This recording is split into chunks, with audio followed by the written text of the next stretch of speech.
And good evening to everyone. It is, or good morning to everyone as it may be.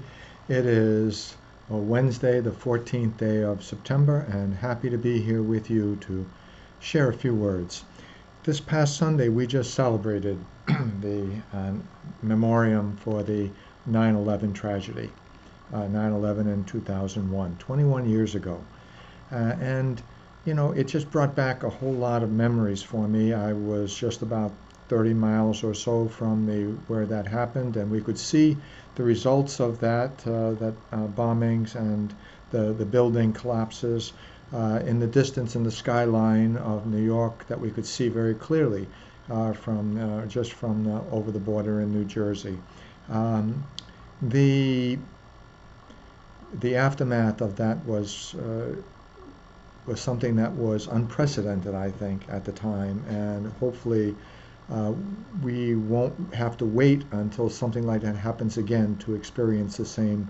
Uh, Aside from the immediate anger and the response, the negative response, there was also an outpouring of people throughout the country to come and to be one with the city of New York, to respond, to remind themselves of the oneness that we share as a country.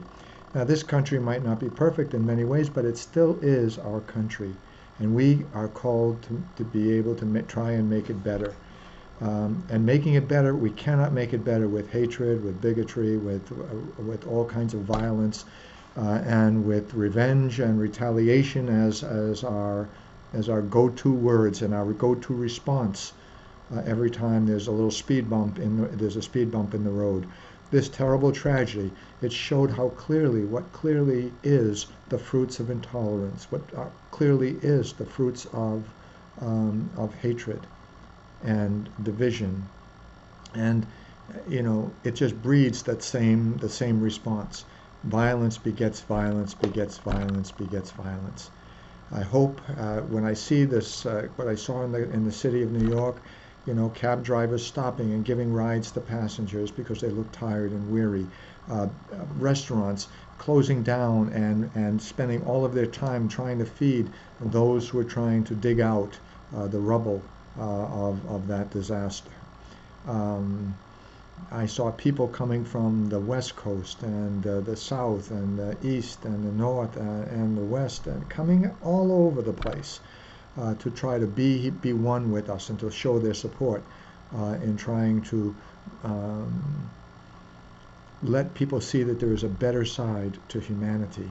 There's a more dignified and grace-filled when we look at we try to see and to do our very best for those in need, and what a response it was for those in need, and how we felt as Americans at that particular time, understanding that we're not perfect, but at the same time rallying around those in distress, rallying around those who suffered loss, rallying around those who who needed to be known that there were those who supported them.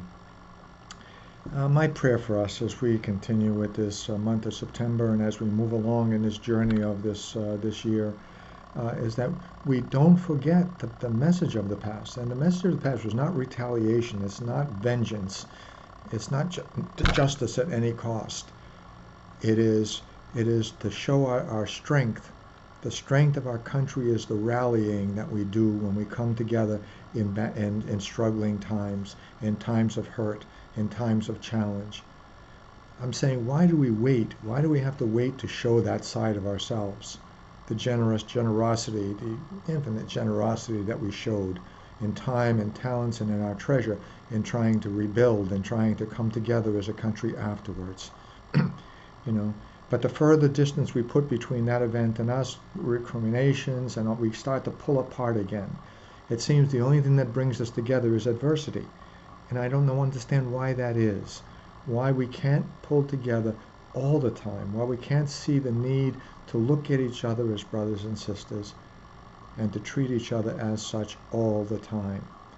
You know, if, as a matter of fact, I think it was St. Teresa of Calcutta who challenged us to say, if we can't see each other as brothers and sisters, as long as we don't see each other as brothers and sisters, we will continue to walk in darkness.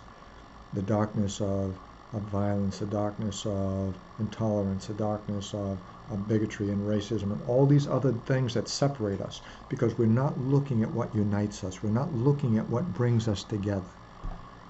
My prayer really is for us as individuals, as families, and as a community and as a country, is that we look at what we have to celebrate the life that we live. We stop looking at others and tearing others down. We stop looking at others and ridiculing what the differences are that they have, the differences of culture, differences of language, the differences of color of skin, the differences